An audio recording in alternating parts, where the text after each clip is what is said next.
What if, just imagine for a moment, brain rot became the quiet, hidden epidemic of our generation?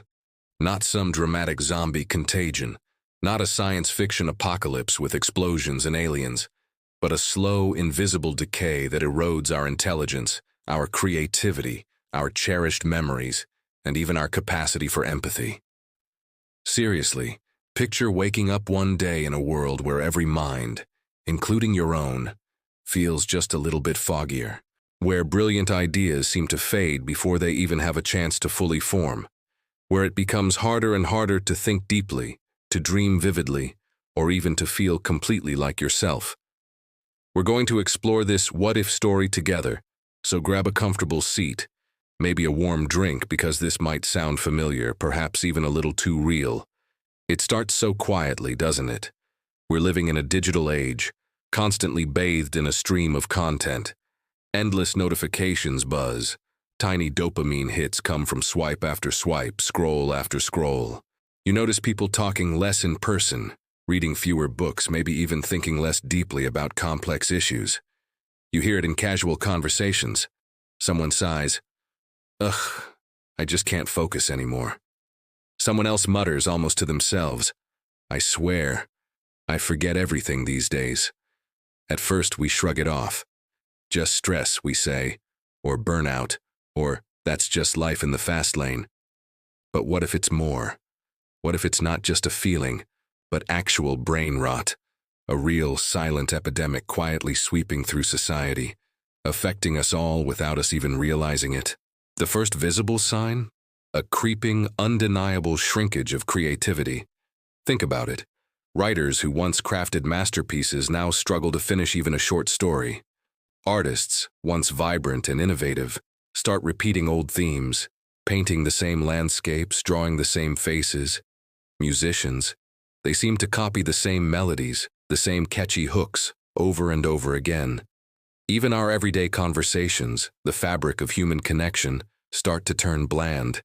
They become full of cliches, recycled opinions, and sound bites we've heard 1,000 times on social media. The spark, the originality, the sheer joy of creating something new and unique. It just seems to dim. It's like the wellspring of imagination starts to dry up, leaving behind only echoes. And then comes the memory loss. This is where it gets really unsettling. Everyone starts forgetting things. Important appointments, the names of new acquaintances, even beloved birthdays. You might walk into a room and completely forget why you went there. You might struggle to recall a simple word that's just on the tip of your tongue. Search engines, which once felt like helpful tools, suddenly become our life support. The world's knowledge is still out there, just a screen tap away, but it never truly settles inside your mind. It's like we're constantly looking things up, but rarely truly knowing them anymore. The depth of our personal archives, the richness of our experiences, starts to feel shallow. But it doesn't stop there. Relationships, the very core of our human existence, begin to suffer. Empathy, that beautiful ability to understand and share the feelings of another, starts to drop. Becomes harder to truly feel what others are going through, to connect deeply on an emotional level. Families, once close-knit, drift apart, finding less and less to talk about beyond surface-level exchanges. Friendships fracture, not because of arguments, but because the glue of shared understanding and deep connection simply dissolves. People become more isolated, even while they're surrounded by millions and millions of friends and followers on social media. The quantity of connections goes up, but the quality, the genuine warmth, seems to plummet. Education itself transforms, shifting into what can only be described as rote repetition. Students become experts at memorizing facts, cramming information for tests, but often forget the context, the meaning, the sheer passion for learning that once drove them. The joy of discovery, the critical thinking, the ability to synthesize complex ideas, these things become secondary to simply regurgitating information. And what about the economy? Productivity might be measured in clicks, but genuine innovation stagnates. Companies frantically search for anyone who can still genuinely think outside the box. But creative, truly insightful minds become an increasingly rare resource.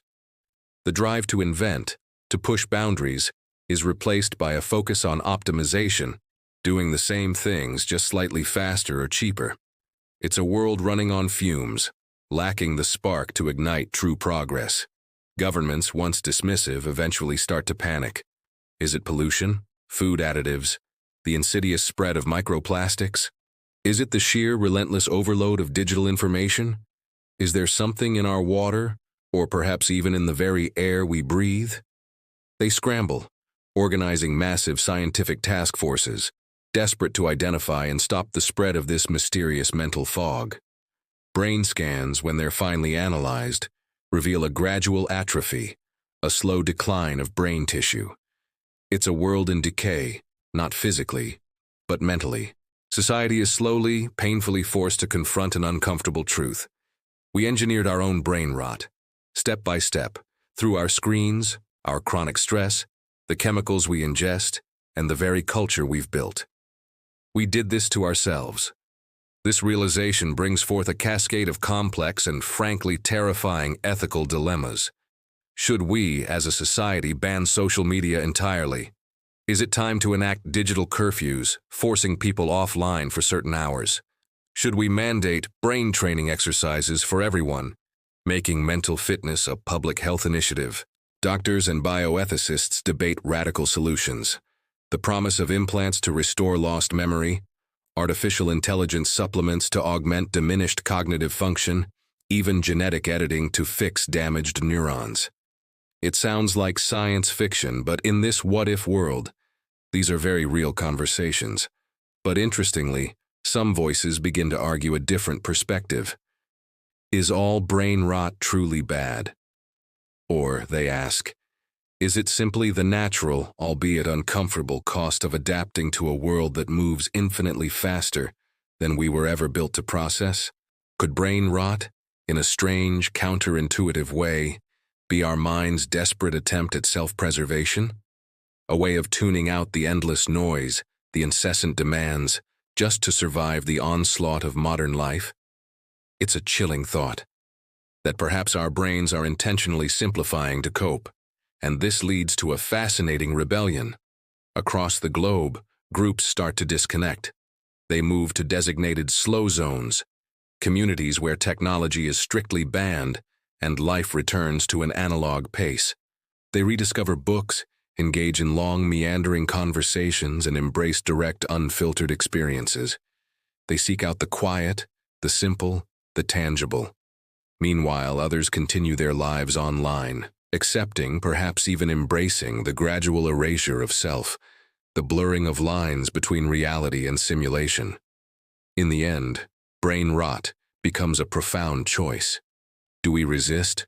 Do we fight for our attention, for depth of thought, for the true meaning behind our experiences? Do we struggle against the current, striving to maintain our cognitive sharpness and emotional richness? Or do we simply accept it, trading intelligence for convenience, trading genuine connection for a kind of hazy, internal peace? And then comes the ultimate, what if, the question that hangs in the air, echoing the deepest desires of our minds. If a cure for this brain rot appeared today, right now, would you take it? Would you risk the potential pain, the confusion, the emotional overload that might come with recovering your full ability to think, to feel, to perceive the world in all its raw, overwhelming complexity? Or would you choose to keep the comfort of the fog, never truly lost perhaps, but also never truly awake? Take a moment to pause, right now, and honestly ask yourself, how much of your own mind do you feel you've already given up to the constant hum of modern life? What would you do in a world where brain rot is the silent price of our technologically advanced existence? Let's discuss this. I'd love to hear your thoughts, your fears, your hopes, and your strategies. Drop them all in the comments section below. And hey, if you ever feel that mental fog creeping in, remember, sometimes just asking what if is the cure itself, sparking that vital curiosity and critical thinking. Thank you so much for watching and for joining me on this thought-provoking journey. If you found this discussion insightful, please give this video a thumbs up, share it with a friend, and don't forget to subscribe to the channel for more explorations into the what-ifs of our world. Your support means the world to me, and I can't wait to see you in the next one.